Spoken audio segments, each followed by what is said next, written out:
Hey Gary, Hey, how are you? good, how you doing? Good. Why don't you just briefly introduce yourself and go ahead. We got a good turnout today. We got about 100 people in the room, and we really appreciate you working with us today, and we're excited to have you here. Sure, yeah, hi. I'm Gary from MacMost.com, and I do video tutorials, try to do them every day, and I have a newsletter out every Thursday. It's all free, and you just go to MacMost.com and search for the tutorials. I've been doing it for 10 years, so I've got over 1,400 tutorials at this point, all on Mac, some on iPad, some on iPhone too. Yeah, let me just say something.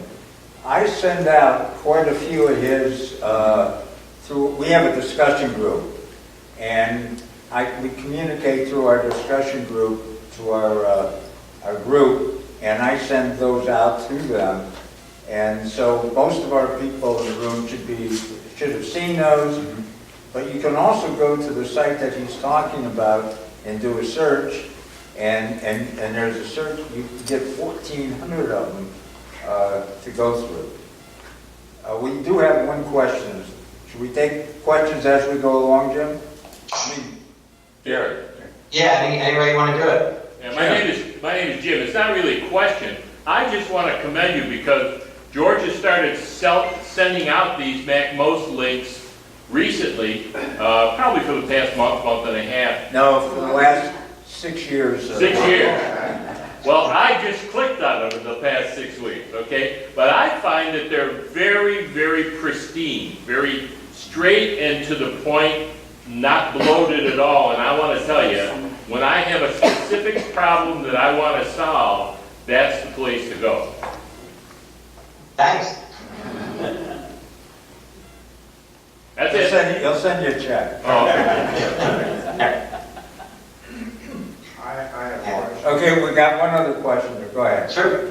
Gary, I've been listening to your videos for a long time, but recently I just subscribed to the podcast, and I find out a lot better just to have it on my iPad waiting for me instead of me going in and looking it up. And I know it seemed like you've added a red dot to your cursor. How did you do that? Is that kind of recent? Yeah, I mean, I try to switch it up every once in a while, try new things. And about, I don't know, a year or so ago, I started using ScreenFlow to make the tutorials. It's a great app, a $100 app that you can capture your screen, capture your camera, capture the iPad, the iPhone. And you can also do all these really cool things with it. Like one of them is to say every time the cursor is clicked, have this little red radar dot go on. You can have keystrokes if you're on the screen, you can add annotations, you can do all sorts of things. So a few weeks ago, maybe it was like a month or two ago, I decided to start using the little cursor, little radar indication, that red dot you're talking about. So yeah, it's all done in ScreenFlow. Good. Can you send us the link to that? Sure, yeah. Okay, appreciate it. Yeah. You did a podcast going on. All right. Gary, go ahead and finish introducing yourself. Oh, well, I guess that's all. I mean, besides that, I started out doing web-based games, and I worked that into doing, mobile games. So a lot of my games that were on the web, well, they still are on the web, I ported to the iPhone and iPad. And I started MacMost 10 years ago, started experimenting with video podcasts. Created a whole bunch of different video podcasts, and MacMost was the one that kind of stuck. So I developed that entire site and kept doing it. And recently I've been doing online courses. And of course the big thing I did recently was, this was back in January, February, was I went to the site called Patreon.com where you can have people contribute, kind of like NPR, PBS. Some people can contribute, others don't have to. And I used that revenue to replace the ads on the site. So I got rid of all the web ads that you see at other websites, and MacMost is now completely ad-free, which is really nice because I hated having ads on the site.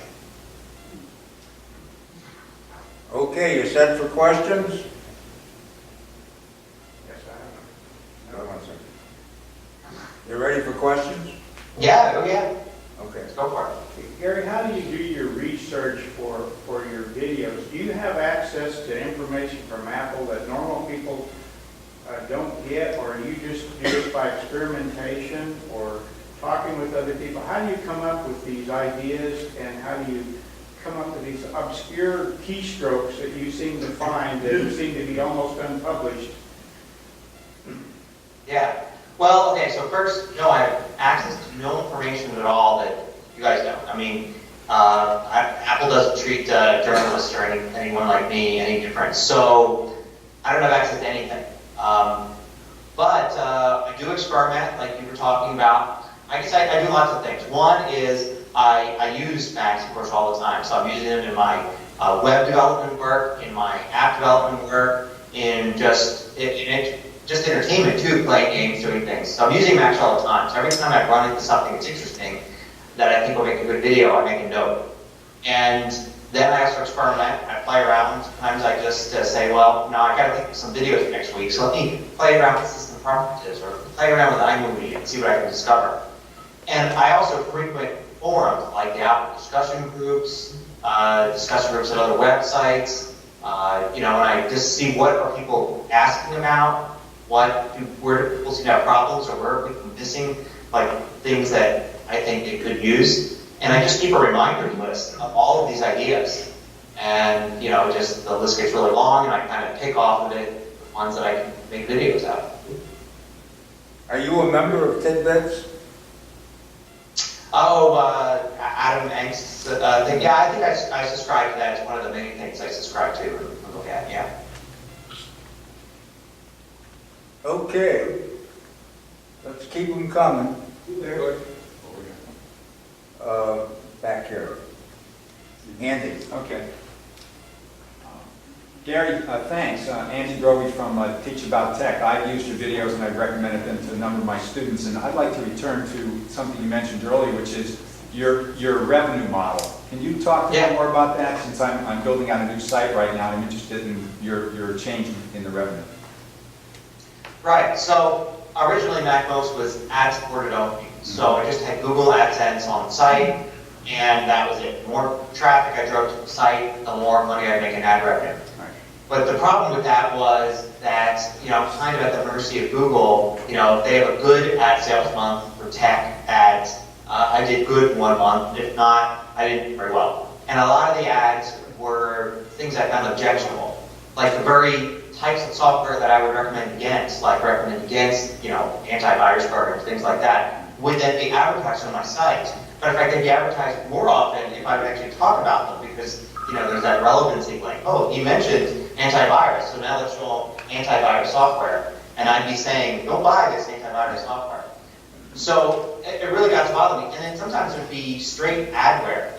Download this and it adds this to your Mac, but it actually gives you adware. And I hated seeing that. And it's very difficult to pick which ad you want. You have to go into Google system. There are thousands of different ads that could run on your site, and they change every day. So I really hated doing that. And I wanted something more stable. And also, the cookies thing, right? If you go to any site that uses ads, and you look at how many cookies are put on your computer every time you go to that site, it's actually 20 different ones. So I hated looking at, MacMost, and then, okay, how many cookies were just put on my site by going to MacMost? Put on my computer by going to MacMost, and there was a ton of them because I had Google AdSense. So I wanted to clean it up. So Patreon is basically a contribution model where you create this campaign and you create different tier levels. So you can have $1, $2, $5, $20, and people contribute to you as a creator. A lot of people use it for things like if they create cartoons, or they're writing fiction, or they're doing a video podcast on something. And then there's a few websites that use it as well. So I was looking at what they were doing. I've been tracking it for a year or two, and I thought I should give it a try. I actually encouraged some of my friends who have websites to try it, and they actually tried it before me, so I get to see how they did. And I went with that model, and I allowed people to contribute. And I put the goal that if I make more than $1,000 a month, I'll take the ads off the site. And I hit that goal. I think it was April or May. And then I put all the ads off the site. So now the site's really clean, streamlined, it loads really fast. There's none of those cookies. And I've got that revenue model coming in directly from people, say, pledging $1 or $2 or $5 a month. And I created a $5 a month tier there called Club Mac Mode. And what I try to do with that is I get to push extra things that only people who are at that $5 tier get to see. So like this week, or just yesterday, I did one where, as I was researching, doing one of my videos, thinking about, okay, I'm going to do a video on altering those new shapes that are in Papers, Numbers, and Keynote. Instead of just researching it myself quietly, I turned on screen capture. And I talked while I was doing it. So I played around with shapes, and I tried to discover all the different things I could do with shapes. I recorded it for about 12 minutes, kind of my stream of consciousness of what I was doing. And then I uploaded that as a video that all those Club Mac Most people see over at Patreon. And that's that's a great revenue stream, and it's more or less replaced ad revenue. And in addition to that, I'm doing online courses. So that I'm using Udemy for that. And Udemy, I did research, they're pretty much the biggest online course distribution network. So I put up these courses, it's like 3 or 4 hours of content on a specific subject, like photos or iMovie. And then people can purchase that course and watch all that video that I created. And the key thing there is that I've been creating these video tutorials since 1996. So I really got good at it. And I can do it really quickly, and I know the process and all that. So for other people to create a course, it's pretty difficult. They have to learn all these new skills.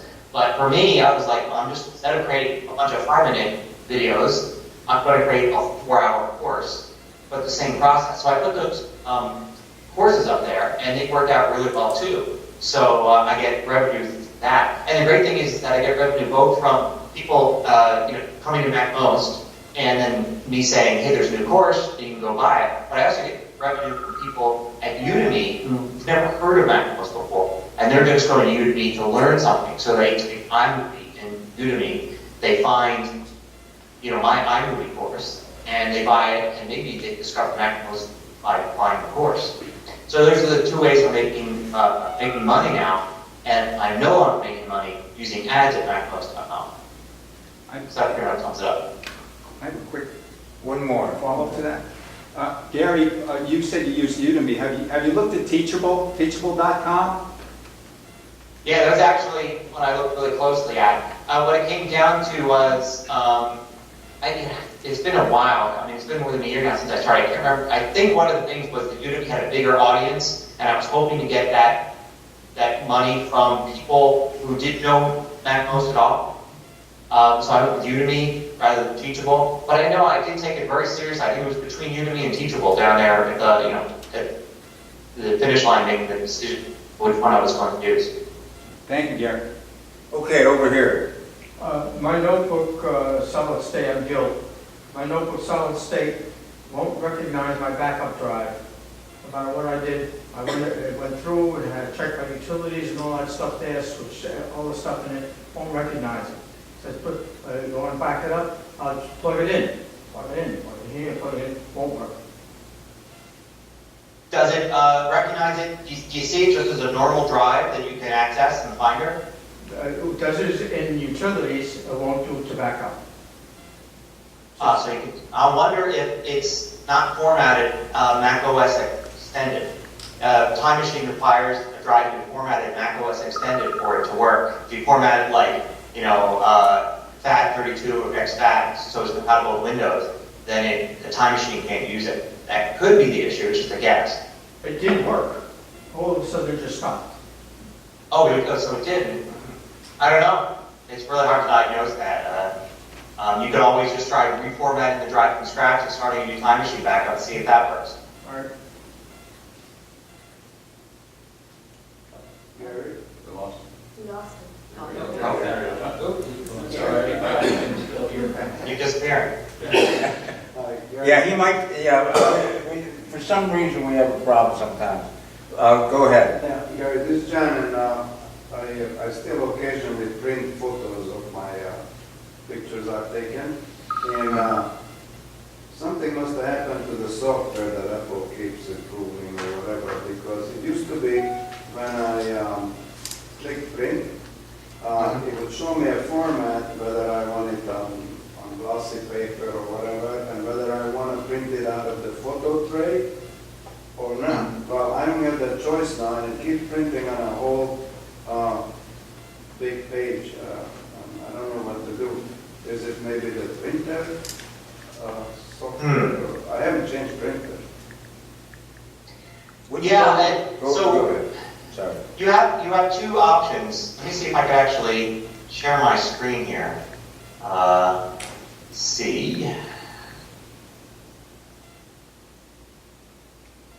Trying to remember where in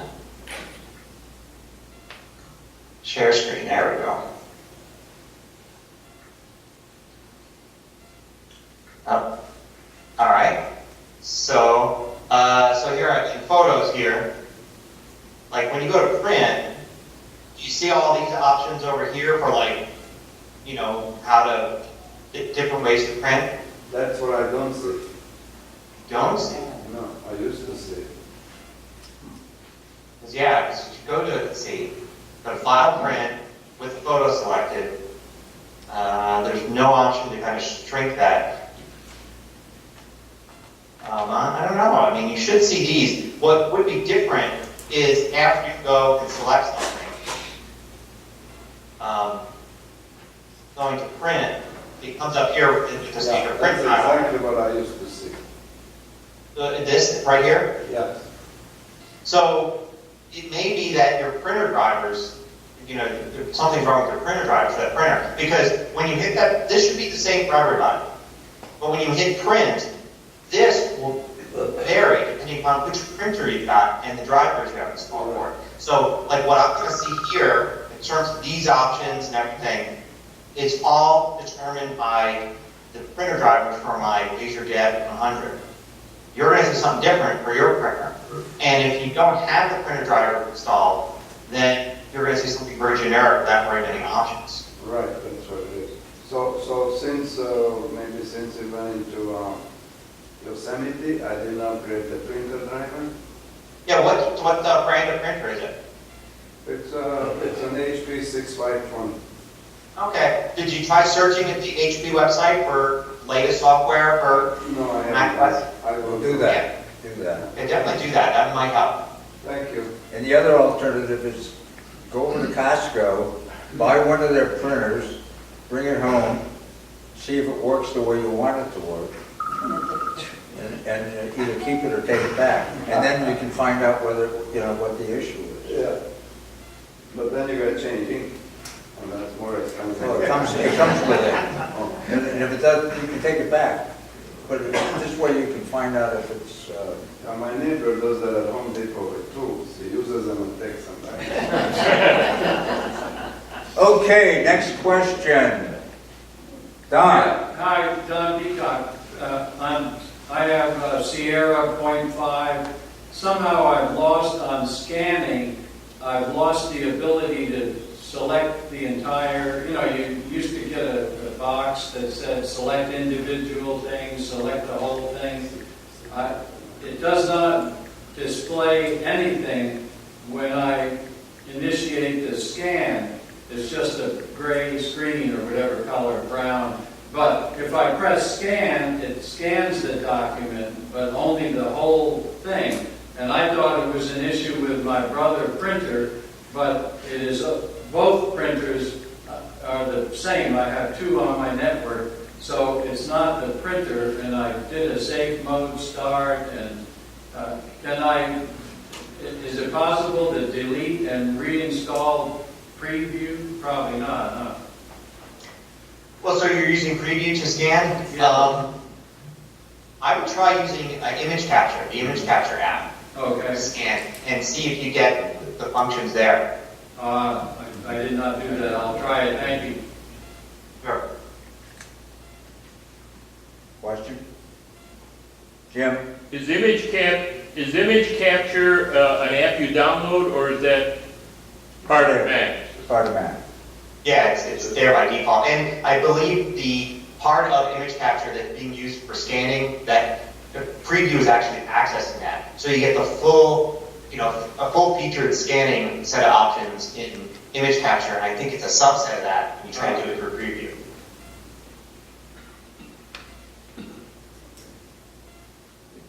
Does everybody, that's one of the things that amazes me. I don't think the group or the people in the group, or most of us realize the power of preview and image capture, what these things can do. So I really take a look at it, and it's a good opportunity because Gary's done a lot of videos on image capture and preview over the years. Yeah, preview is very powerful. It's a really powerful tool. People think it's just there to look at PDFs, but it can do a lot with images and all sorts of things. Can you show a couple of those key features? Sure. I could, let's see, let me share my screen.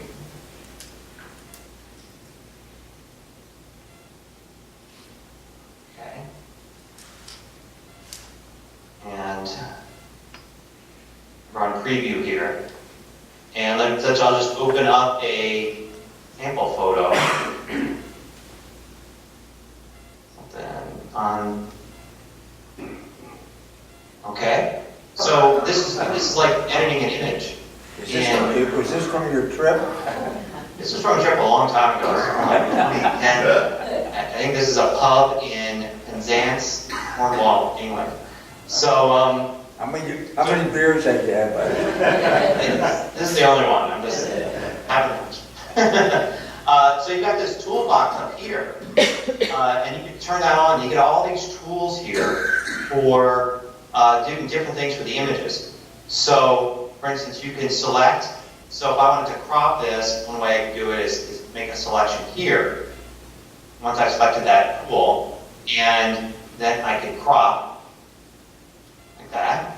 And of course, I can save that image out, or even export it. So I've got the ability to export, and say I wanted to export like a JPEG, and I can set the quality and all of that.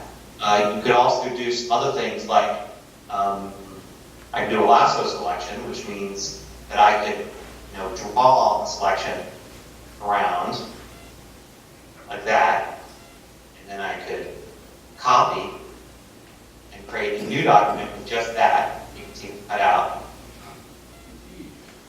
And you can use the Smart Lasso, and Smart Lasso allows you to kind of find the edges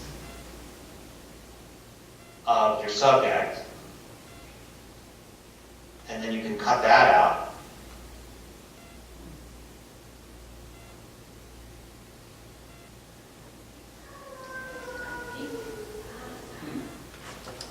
So then, you get a little slower, a little more accurate. So I can copy it, and I can say, take another image.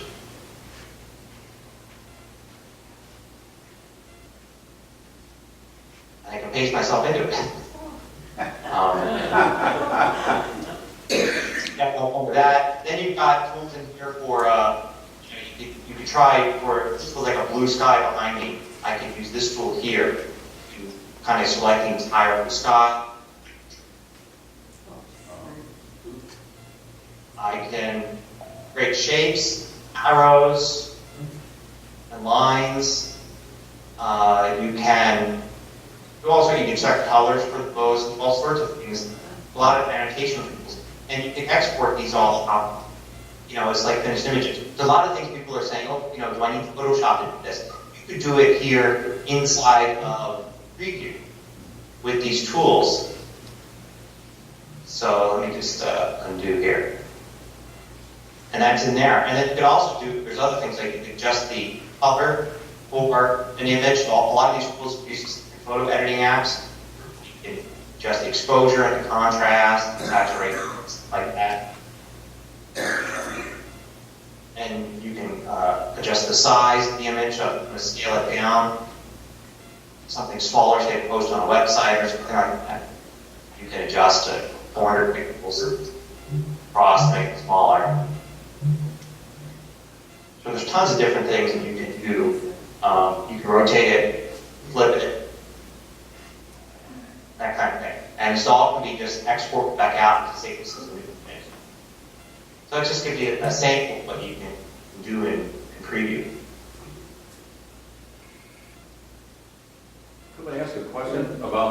Gary just did. How did you get rid of the background after you used Smart Capture?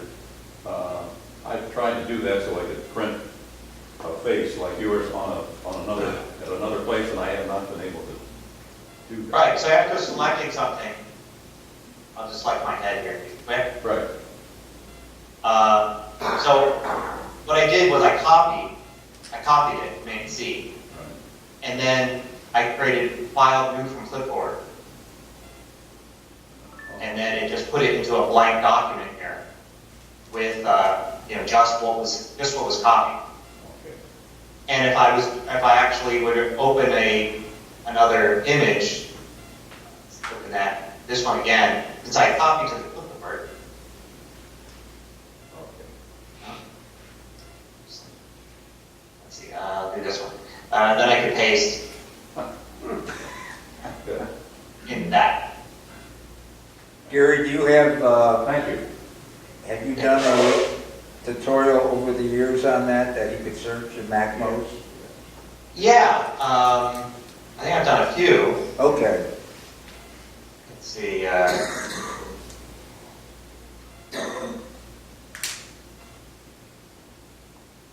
Say a really old one there, 2009, and here's one from 2011, and yeah, that's probably the one right there.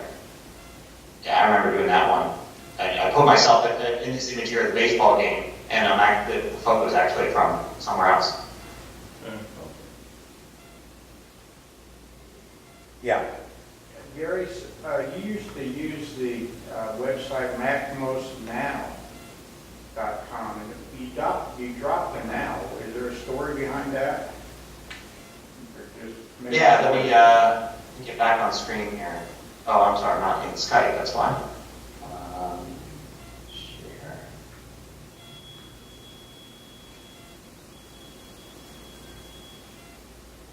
There we go. Yeah, so when I first started MacMost, we had a bunch of different shows.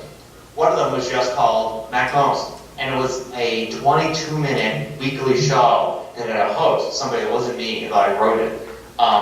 And it was like a news program. It was like something you might see on TV with, a half-hour program about what was new in Mac and all that. And that was called MacMost. And then we were like, well, let's create more things. So we created MacMost tutorials. We created MacMost quick tips. We created MacMost review, which was like a 1 to 2 hour weekly audio talk show. We created a bunch of different things like that. And then one of the things I decided to create as part of that was something called MacMost Now, which is what the podcast is today. The idea with MacMost Now was that I was just going to create these quick little tutorials, and I was just going to do them right now. I was just, and it was like, MacMost this week, MacMost today. How about MacMost now, just now? And that was where the now came from. And also the fact that I happen to say the word now a lot. If you watch my videos, I'll say, now do this. And, okay, now do that. So I started MacMost Now, and I didn't know how often I was going to do it. I started doing like a couple one week and a couple the next week, and then I started doing it daily. And then that became the most popular show. The other ones not only weren't as successful, but they were much more expensive to make.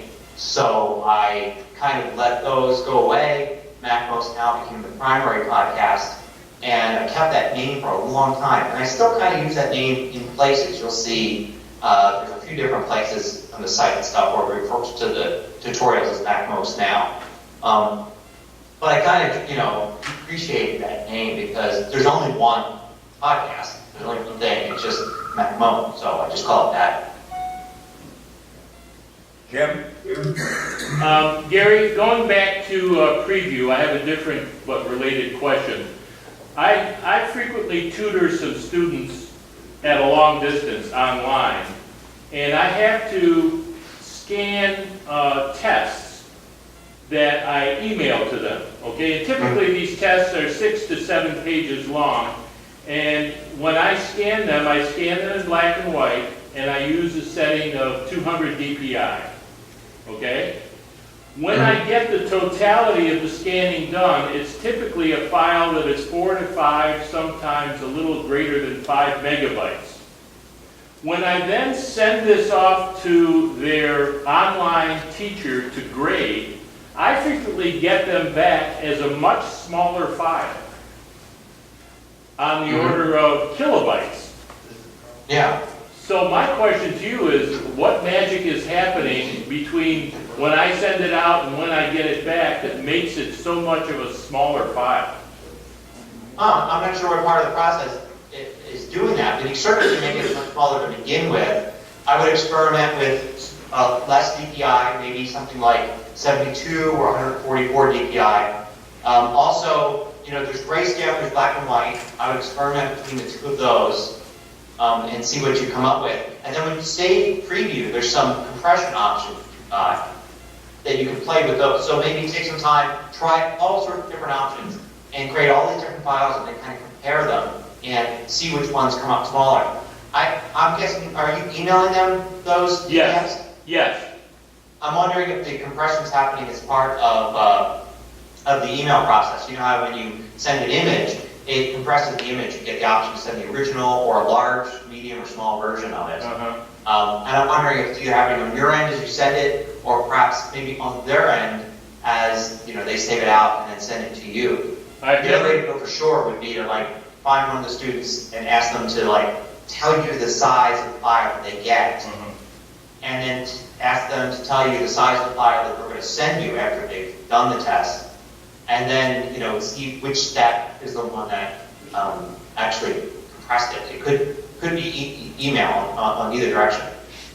Okay, I've never really, the only time I've ever paid attention to that is when I sent a photograph. Yeah, I'm not sure what the options are. I can't remember the last time I sent a PDF to somebody. So I'm not really sure what it would be. Okay. Yeah. Experimentation, that's what I do. I just always, when I have a problem like that, I just break it down and find out where in the process it's happening. Okay. Thank you. Back there? Just send the file to yourself, and you can just check it when you get it. Oh, that's good. Good idea. Okay, over here. Gary, my name's Glenn Polite. What kind of issues do you think you'll be addressing in the next 5 to 10 years on that campus? What type of issues you said? Yes. Oh, I don't know, just, I'd say a good portion of what I do now after doing it 10 years is redoing some of the same types of tutorials, but now with the new software. So when High Sierra comes out, for instance, it may change something completely, like disk utility may be completely different. So now I look and I say, well, I've got, an episode on creating disk images and disk utility, but it's all different now, so I've got to redo that one. But then also I cover new features all the time. So every time, when something new comes out, like Pages, Numbers, and Keynote had an update 2 weeks ago, whatever the new features are, I cover those in the tutorial. And then, I keep track of the news. I did one on ransomware, a couple weeks ago, because that was in the news, and I wanted to talk about that. But I think I'll just keep doing the same thing for the most part, for the main podcast, covering the tutorials of the features that people use on the Mac most. Thank you. Back here? Yeah. Yes, Gary, my name is Doug. What are some of the, you were talking about preview, and that was really enlightening to me. I appreciate that. I typically would open Photoshop to do some things that now I'm realizing pretty silly for me to pull out this huge tool when I just need to drive a nail, right? So what are some of the most underutilized parts of both maybe the Mac utilities or software that you feel as you teach and talk to so many people that are underutilized? What are some of those utilities or software like Preview to me today that you wish that you could get everybody to change their behavior and use these things? Like I use Spotlight a lot. I don't use the docking station at all, right? Command spacebar, type what I want, there it is. And so you kind of are an evangelist to these types of things when you feel that people are working inefficiently. Could you share some of those parts of the system that you feel are underutilized? Sure. Well, obviously, besides Preview, another big one is text edit. People kind of look at it as, well, it used to be like a little notepad or writing app that just lets you type text. But TextEd is actually a pretty, powerful word processor. It's almost on par with like the word processors we used to have in the 90s. You can do everything in it. You can, stylize the fonts, spell check, you can create entire documents with just text edit. It's kind of a nice looking text editor. It doesn't have all the features that Pages does, of course, but it's really useful. And I use TextEdit a lot. I edit lots of little text files, because I work with web servers and things like that. But if I have to start a little document, like I want to start writing a blog post, but I don't want it to be, I don't want to write it on the website, in the interface there. I want to write it locally first. And I'll maybe start with TextEdit instead of Pages, because it's a really handy little app. Let's see, what else? Preview. There's disk utilities, really useful for doing things, for creating disk images and things like that. Working with little USB thumb drives. I use Spotlight for a lot of different things too. Probably there's a big one I'm forgetting. Let's see what's in the dock. Notes. I use Notes a lot, and I use Notes and reminders, and I share them. For organizing things like trips or family events or things like that. I recently took a trip to Japan, and I was going with a friend who lived in another state, and we were going to meet there, and we had shared some reminders lists to actually put little things that we want to see at each stop on the trip, and we did that weeks before we left, and then when we were on the trip, we were both able to access the same reminders list and share between them. So some of the Notes and the Reminders app are really useful for doing things.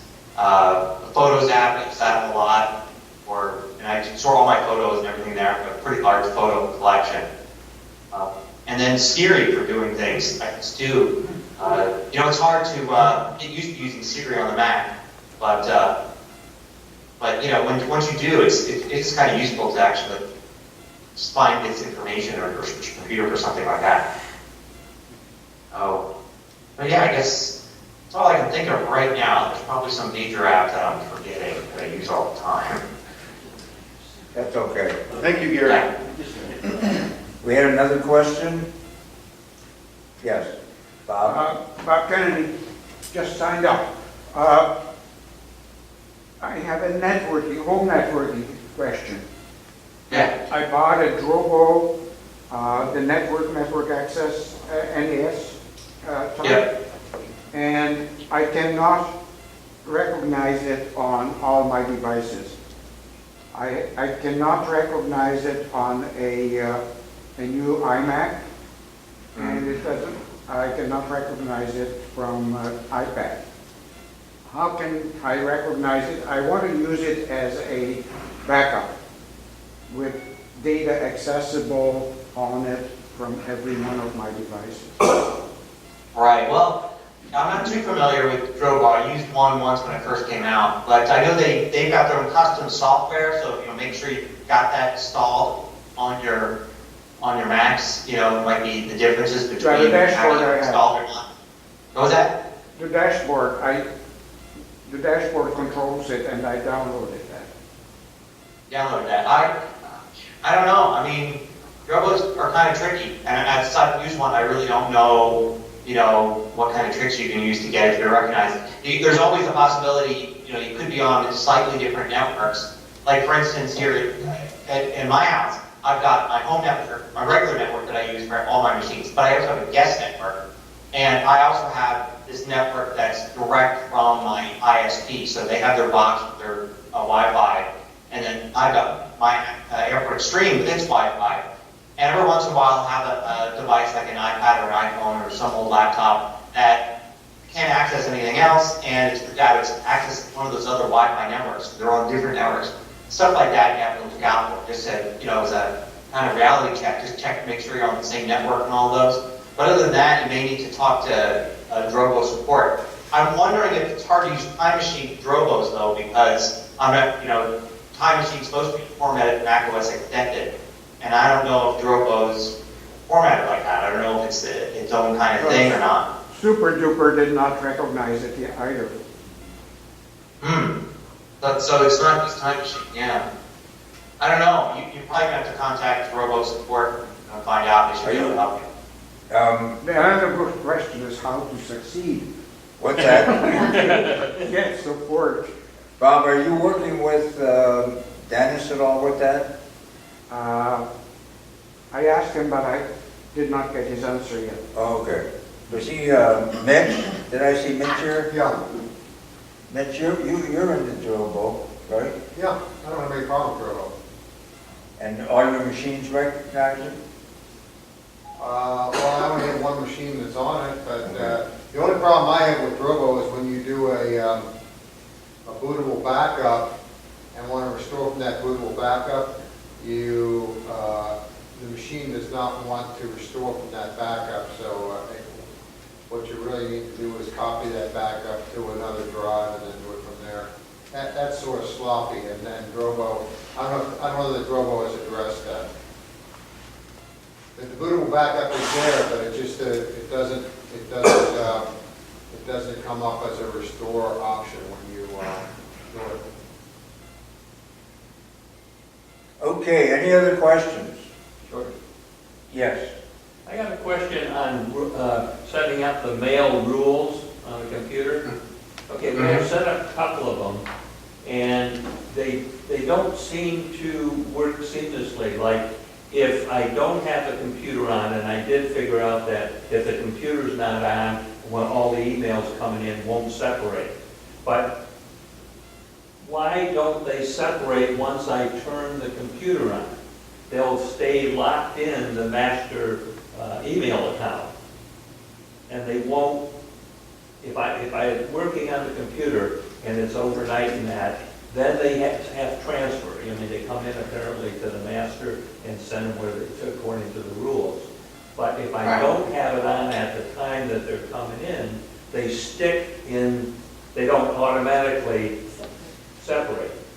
Are you receiving email on your Mac and other devices, like an iPhone? Yeah, iPad, iPhone, couple of. That's probably it. So the problem with mail rules, the whole idea of mail rules predates us having all these devices. When you used to just get your email on one machine, and that was it. And nowadays, of course, we get our email. I personally get all my email on my Mac Pro, my MacBook Pro, my iPhone, and my iPad. So, the whole idea that mail is an incoming piece of email, new and unread and all that, it's like, well, which device got to it first is the problem. So what could be tripping it up there is the fact that, the iPhone is receiving the email, and so it's no longer a new piece of incoming email. And when you turn your Mac on, all it's doing is basically syncing your inbox to show you the same inbox everybody else is seeing. Knows that, hey, this isn't a new piece of email, so it's, just not applying the rule, because the rule is supposed to be applied when mail is incoming. Now, of course, it all depends on what system you're using. Are you using, iCloud, Gmail, Yahoo, what other email, whatever email system you could be using. And it gets really confusing because the modern way to do email, which is IMAP, which is a cloud solution. It's what Gmail does, it's what iCloud does. The whole concept of a piece of incoming email to your Mac is really antiquated. It's not coming into your Mac. It's on the server, and you're viewing it on the Mac, just like you do a web page. So to have the mail rules kind of try to retrofit onto that and recognize an email as something that's incoming is really difficult. Plus, of course, you run into the problem where the mail rules are only working on that Mac where they're set. They're not working on another Mac, they're not working on your iPhone. You can set up for iCloud, you can set up rules at iCloud.com, which is something you may want to try, is abandoning the rules in the mail app completely. Go to iCloud.com, log on. This is only, of course, if you're using iCloud email. And then using the rules system at iCloud.com, which should take precedent over everything. Okay, thank you. Try that. Yeah, Oh, yeah. use an AOL and Gmail. Both of them operate the same way.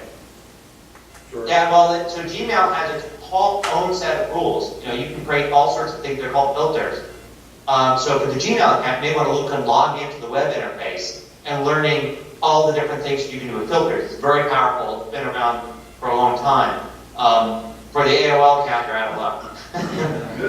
You want to think about abandoning that old email system. Isn't because I know Yahoo. It's like people are saying, get off the Yahoo system because now Yahoo doesn't really exist anymore as a company, and Verizon's taking it over, so they're going to care even less about their email.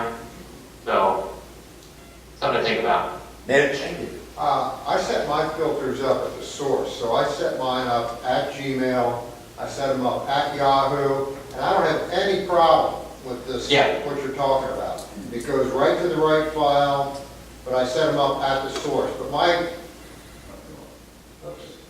Go ahead. You can still hear. My question is what emails do you prefer? Because I would really like to get, I wanted to start using exclusively iCloud email, but there were some reasons why I didn't go that route. The thing I don't like about Gmail and about Yahoo is that they're selling and spying on everything you do. Are there two or three that you like?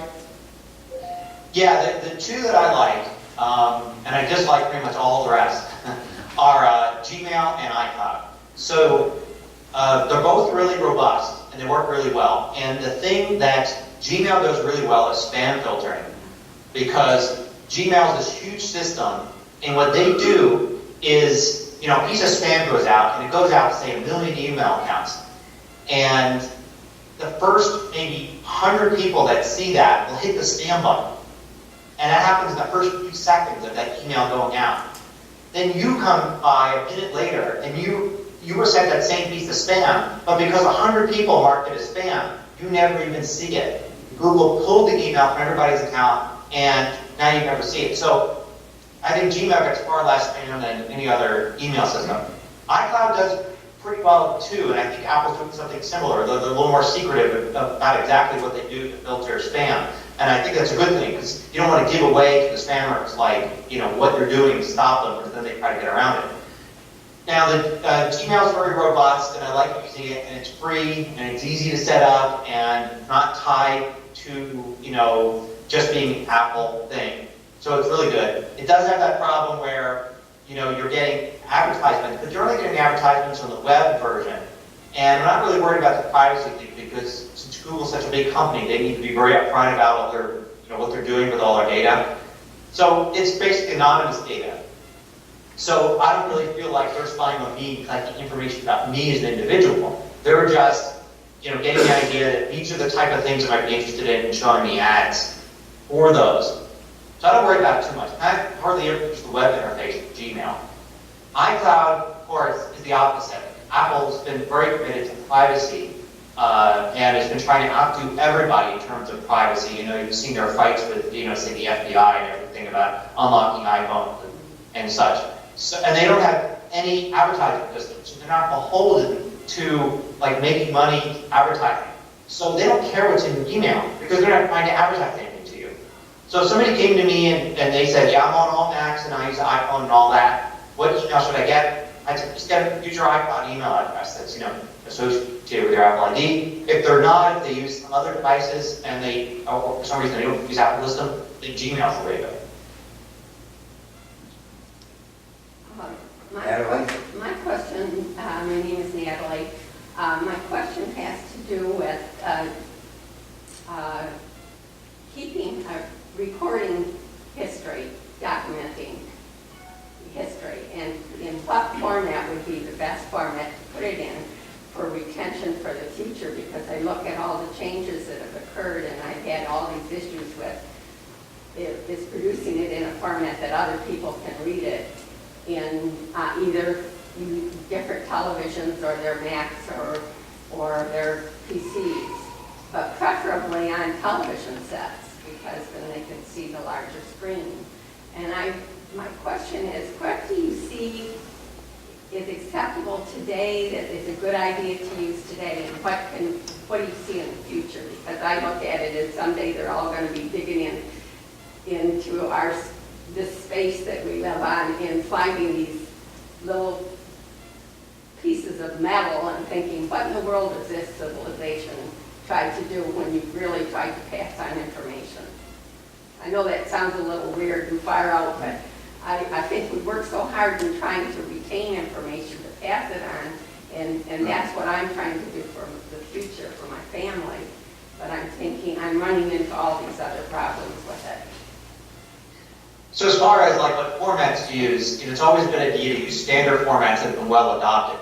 Like for instance, take photos. JPEG standard has been around for so long now, and it's so well supported that even 100 years from now, when we're using something else, not JPEG anymore, I'm sure there'll be ways to read JPEG files or convert them to whatever format we're using 100 years from now, just because it's so common. But using some new format that just came out, you don't know. So sticking for archiving purposes with something like JPEG, sticking with formats like RTF files, rich text format files for text documents. That's what TextEdit uses. Sticking with PDFs. PDFs have been around for a long time.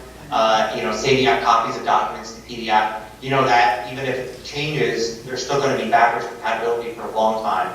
So common formats. Now, as far as like hardware, so the thing about digital is there's good side and bad side to digital. Bad side to digital is it's on very delicate devices like hard drives or CDs or DVDs. And those degrade over time.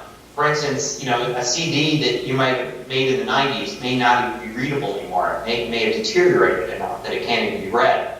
A hard drive can last for a few years, a few decades, depends on the quality. So that's the downside.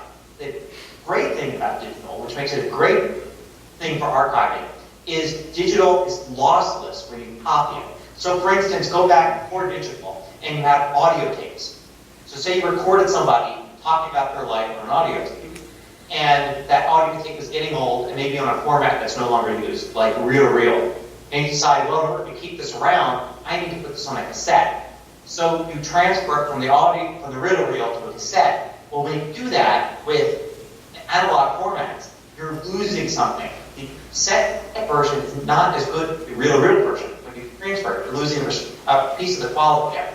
Digital's not like that because it's ones and zeros.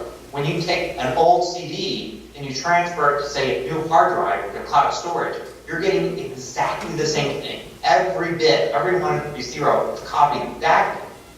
So you can maintain archives over generations as long as they are maintained. A picture you take today is a JPEG picture. You might put it on a hard drive today, and somebody, a descendant, years from now, transferred to a new hard drive or some sort of holographic storage or quantum storage or something that doesn't exist yet, and it will be exactly the same JPEG file that you had created. We'll never lose anything. It just needs to be maintained, and there's really no way around that. You need to do that. Unless you're going to carve images in ceramic or something that lasts for thousands of years, there's no way to avoid the fact that we need to transfer new things. Even old scrolls that are thousands of years old, need to be copied onto new, into new paper in order to kind of, keep going to the future. Well, I'm thinking more of the DVDs. I transferred SVHS tapes onto DVDs, and now I'm trying to edit with those, and they're pixelated. And I haven't found a real solution. Well, so the problem with, so the video formats are the standard definition video is basically 720 pixels wide by about 360 or 480 pixels high. Right. On today's computers, like a new iMac, that's really small. That's like a tiny little box on your iMac to have what standard definition is. And that's what videotapes are recorded. And videotapes are even worse because they were an analog format. They degraded over time. So the pixels are kind of fuzzy, and the older the tape got, the worse it got. DVDs improved on that by making it digital. So it doesn't degrade, it doesn't change the pixels, but still standard definition, 720 by 360. So it's really tiny compared to what we have today. Like for instance, on my iPhone, if I were to just record video now, it would be 1920 by 1080. And if I could mine, I could go to full width, which is way above that. But I can do much better quality on just a regular smartphone now than I could on any DVD ever created. And the problem people have now, they pick a DVD, which they remember is looking great because TVs for standard definition, DVDs for standard definition. You look at it, it looked great. Now you look at it on a computer today, and you enlarge the fill the screen, you notice it's all pixelated. It hasn't changed any. It was always like that. It's just that compared to what we have now, it's not. There's really nothing you can do about that. The best thing you can do with a DVD is get the data off the DVD, store it on a hard drive. The DVD is going to eventually stop working. Eventually will break up, and then maintain it from a digital file onto whatever your next hard drive is. Hard drive after that, etc. And then back it up, of course, as well. Thank you. Bernadette? My name is Bernadette. I'm new to the Mac, and I've used Excel for so many years that we got the Office for the Mac.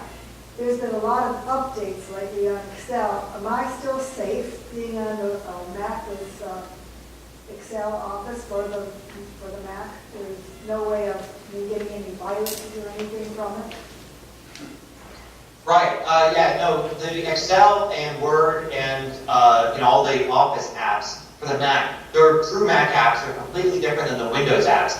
And things like malware, like viruses and such, they're specific to the operating system. So a Windows virus needs the Windows operating system in order to live. It can't live with the Mac operating system. So when you're using Mac Excel, you're using a Mac app on a Mac operating system, and it really it can't be infected by something that's over on the Windows system. And Excel's Excel's great on the Mac, and all Office is great on the Mac, and Microsoft's done a great job maintaining those apps. And a piece of trivia, by the way, is Excel was originally a Mac app. It was a Mac app before ever on Windows. Thank you. I thought that, but I just wanted to make sure. Yeah. Don? Why did Apple do away with showing the keyboard shortcuts on the Apple menu for sleep and shutdown and things on the Apple menu? They used to be there. Oh, Are they still, do they still work? yeah, I mean, basically all the modern Macs had the power button on the keyboard. So, so instead of using any other keyboard shortcuts, you can just use the power button to access them. Let's see if they include them in the, I don't know if I can see them in any of the other things. Also, of course, the whole idea of powering off your Mac is becoming, has been for a while, kind of obsolete. The difference between power off and sleeping is very tiny as far as energy conservation and actually what your Mac is doing. So, for the most part nowadays, the only time you ever really shut off a Mac is if you're using a desktop Mac that has no battery, like an iMac, and you want to move it and have to unplug it from the wall. Then you're going to shut down.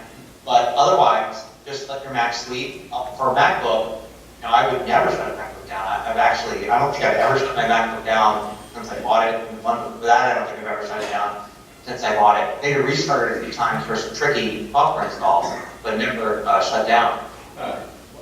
The Well, that's other thing interesting. is they're doing away with, what do you call it, time capsule. Apple is not making that. So we had, those of us who have the combination router and time machine in the time capsule, what's your recommendation to replace that? And where do you plug in the backup drive that's now going to be so you can wirelessly back up your laptops? Right. Well, a couple things. First of all, the whole idea that time capsule and the airport stream are going away is still just a rumor. And it's based on the fact that they took some of their engineers that were working on that project and they moved them to another department. They're still selling those devices. You can still buy them at the store. So it may not be going away. And it may be the kind of thing where they think they've perfected it and it no longer needs its own department as a separate product. But if you want an alternative, one of the things I do is I back up online. So I'm using, which one am I using now? I'm using, I was using Crash Plan, now I'm using Backblaze to back up online. Also, the idea of backing up is also becoming a little obsolete with cloud storage. So if you're using iCloud to store your documents to desktop, and all your apps come from the Mac App Store from other cloud sources, you don't really need a backup. Just as an example, my laptop, when I got a new one, and I got one of the new Touch Bar MacBook Pros, I never restored that from a backup. I basically started up fresh. I gave it my iCloud credentials, downloaded all my documents. I went to the Mac App Store. I picked the app I wanted on that machine because I had already purchased them. I also subscribed to Adobe Creative Cloud, and I signed into that and said I need these apps from Adobe. And then I was done. I didn't really need anything else. Everything was there. By signing to iCloud, I have all my contacts, my reminders, my calendar. Everything's in place. All my email automatically configured itself. All my bookmarks and Safari were there. So I realized that I could lose my MacBook Pro, or it could go up in flames today. I could get a new one, sign back onto all that stuff, and I never really had to deal with backup. So what I would do with backups is plug a drive in directly. Drives are really cheap. For less than $100, you can get a huge drive. For desktop Mac, that's the way to do it anyway. But even for a laptop, at the end of every day, you put it on the desk, plug in your time machine drive to it, and let it back up to that. I think that's a pretty good alternative to using a network drive. But if you wanted the network drive thing, then you should be able to use just about any network drive. Of course, we've been talking about problems with those, but any network drive should theoretically be capable of backing up. Myself, with my laptops here, I have a time machine on, and it's backing up to a hard drive that's attached to an Air Stream. So I'm not using a time capsule at all for that. And I just select that drive as my time machine backup and use it. Thank you. So, yeah, a lot of different things there. Sorry to kind of get off on a tangent, but yeah. Okay, one more question. If I understand you right, you said you never shut down the MacBook Pro, but well, doesn't that leave it open to more hacking or be able to get in the system versus shutting it down? Or somebody had just told me, shut it down every night. No. Actually, it does a lot of maintenance when you're not using it. There's certain things that your Macs do to maintain it, like spotlight indexing and cleaning up cache files and all sorts of stuff. And specifically, being hands-off while you're using your Mac and saying, hey, there's activity going on, I'm not going to do this stuff to slow down the user. And then when you're not using it, it's like, hey, it hasn't been used in a little while, it looks like it's a quiet time, I'm going to do this maintenance. So when you shut down your Mac, you're actually probably creating a slower Mac. There are all sorts of stories of people saying, hey, I got a new Mac, and it's super slow.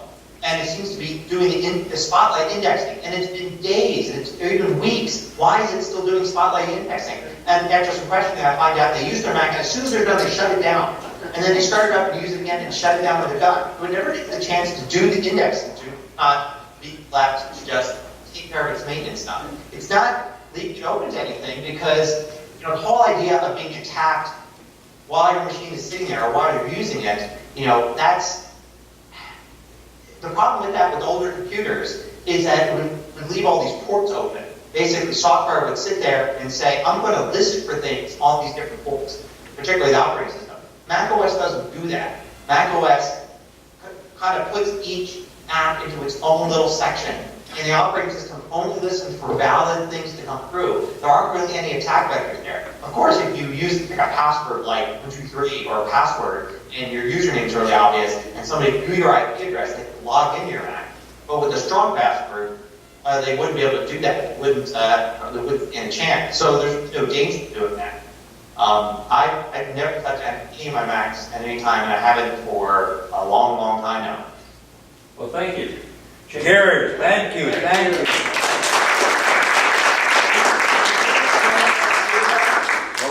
Gary, thank you very, very much. Don't anybody leave. We have to celebrate Ruth's 99th birthday. All right. Thank you. All right, everybody. Thanks, Gary. We really appreciate your time and effort. And It's been great. out of a cake. What's that? come out of a cake. Okay, Ruth, Ruth, you have anything to say? stand up so we can all see you. Well, here's Ruth. No, stand up.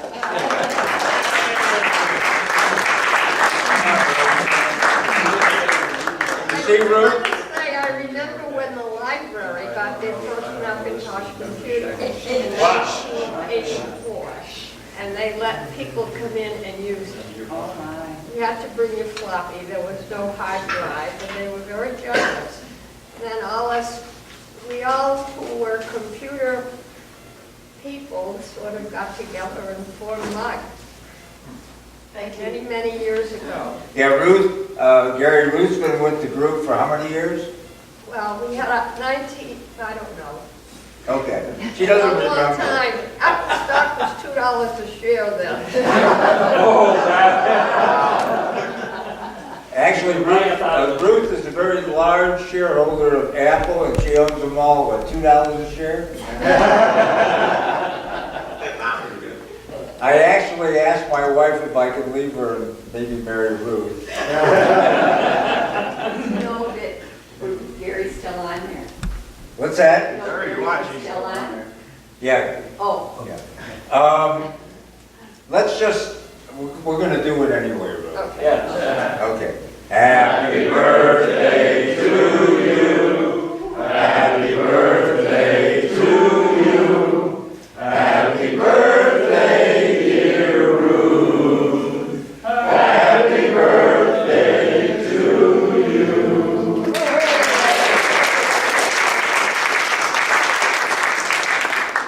Thanks again, Gary. Thank you, Gary. Just like I'll to see you all on my 100th birthday. Well, let's go up to one table.